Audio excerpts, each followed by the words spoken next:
नमस्कार, मैं रीमा प्रसाद। To the point समझते हैं कि एसआईआर को लेकर अखिलेश यादव का डबल स्टैंडर्ड क्यों है। मतलब अलग अलग रवैया क्यों है। क्योंकि एसआईआर की प्रक्रिया को लेकर उन्होंने पहले अपने कार्यकर्ताओं या फिर अपने वोटर से अपील की कि इस प्रक्रिया में आप जरूर भाग लें और इससे जरूर पेपर को सबमिट करें, यानी डॉक्यूमेंट्स के साथ एसआईआर का जो फॉर्म है उसे भरें और उस डॉक्यूमेंट को सबमिट करें। ये अखिलेश यादव ने बकायदा खुद भी किया और अपने कार्यकर्ताओं और अपने वोटर से अपील भी की।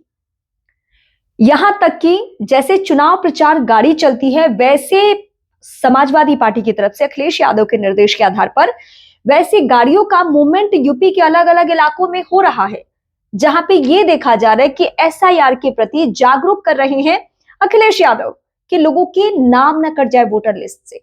लेकिन जब संसद में बोलने की बारी आई तो सीधे सीधे एसआईआर के ऊपर ना सिर्फ सवाल खड़े किए गए, बल्कि एसआईआर की तुलना अखिलेश यादव ने एनआरसी से कर दी।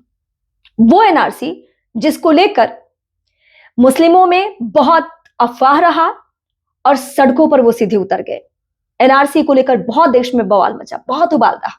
बहुत दिनों तक इस कंफ्यूजन को दूर करने में केंद्र से लेकर राज्यों की सरकार के पसीने छूट गए, क्योंकि मुस्लिमों के जहन में यह डाला गया कि उन्हें देश से बाहर निकाल दिया जाएगा। और वो फिर से एक बार जिक्र हो रहा है, चुनाव लड़ने के बहाने या चुनावी माहौल में जाने के बहाने एक मैसेज कन्वे करने की कोशिश की जा रही है अखिलेश यादव की तरफ से कि ये जो एसआईआर है वो एसआईआर नहीं है, वो एनआरसी है। अब अगर आप जातीय समीकरण पे या मुस्लिमों की आबादी पे आप जाएंगे तो आप समझ जाएंगे कि अखिलेश यादव की इस बयान के पीछे मायने क्या है। अखिलेश यादव अपने वोटर्स को खुश करने के लिए ये एनआरसी का एंगल लेकर सामने आ रहे हैं। वैसे सीएम योगी आदित्यनाथ बहुत सख्त है। उत्तर प्रदेश को लेकर जो कार्रवाई हो रही है, घुसपैठियों को लेकर, वो आप सबके सामने है।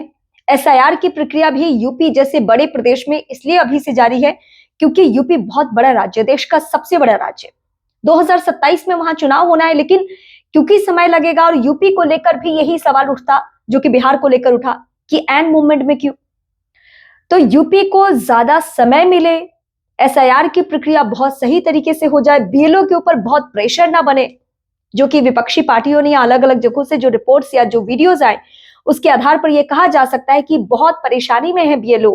कई जगहों पे उन्होंने अपनी जान लेने की कोशिश की, कई जगहों पे उनकी जान चली गई। तो ये सब देखकर यूपी जैसे बड़े प्रदेश में पहले से ये एक्शन जारी है, मतलब एसआईआर की प्रक्रिया जारी है। लेकिन इसकी तुलना, क्योंकि संसद में एसआईआर के ऊपर बहस और राहुल गांधी ने बहुत ही अग्रेसिव रवैया अख्तियार किया एसआईआर को लेकर। वो शुरू दिन से, मतलब जब से एसआईआर बिहार में शुरू हुआ था तब से ही लेकर बहुत हमलावर थे। वैसे चुनाव परिणाम पे इसका कोई असर नहीं हुआ, कांग्रेस पार्टी को इसका फायदा नहीं मिला, वोटर अधिकार यात्रा का भी कोई असर बिहार में नहीं हुआ, लेकिन फिर भी राहुल गांधी से लेकर बहुत अग्रेसिव है। अब अखिलेश यादव यूपी के चुनावी माहौल में अपने वोटर्स को ये मैसेज कन्वे करने की कोशिश कर रहे हैं कि ये जो एसआईआर है वो एसआईआर नहीं है, बल्कि ये तो एनआरसी है। इसके अलावा भी उन्होंने दावा किया कि हर विधानसभा से 50-50 हजार वोटर्स के नाम काटे जा रहे हैं। उन्होंने पहले भी कहा था, संसद में भी इस बात का जिक्र किया कि वोट चोरी हो रही है।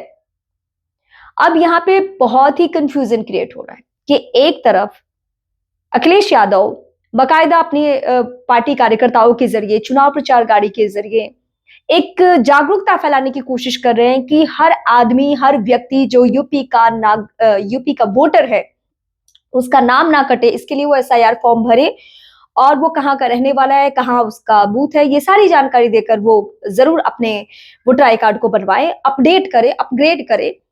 लेकिन दूसरी ओर संसद में खड़े होकर उसी एसआईआर प्रक्रिया पर वो सवाल उठा रहे हैं, उसकी तुलना एनआरसी से कर रहे हैं, जिसके लिए वो पहले से प्रचार भी कर रहे हैं।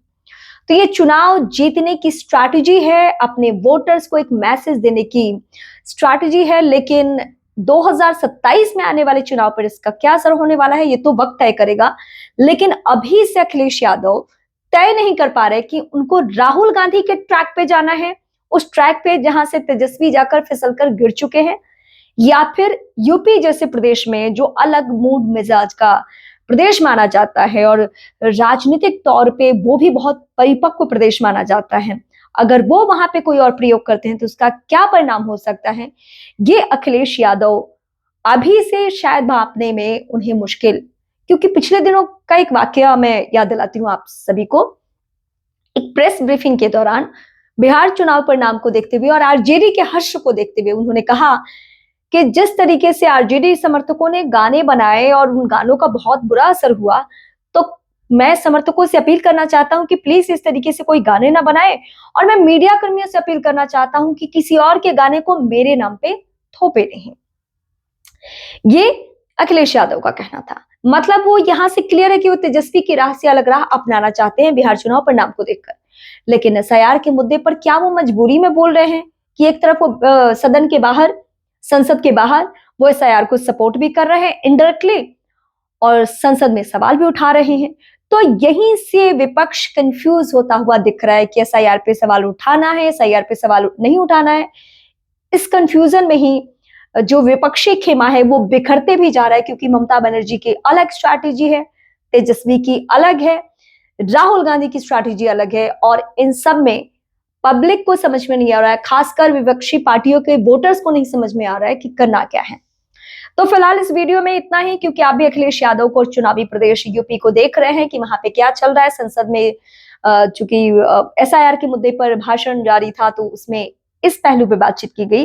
अगर एसआईआर को लेकर आपके जहन में कोई भी सवाल हो कि एसआईआर सही है, एसआईआर गलत है, एसआईआर होना चाहिए, एसआईआर नहीं होना चाहिए, तो आप मुझे कमेंट करके जरूर बताएं, क्योंकि अगले वीडियो में हम इस टॉपिक पे जरूर बात करेंगे। और आप मेरे चैनल यानी रीमा प्रसाद चैनल को जरूर सब्सक्राइब करें। इसके अलावा इंस्टा, फेसबुक और ट्विटर पे भी मेरे साथ जरूर जुड़े।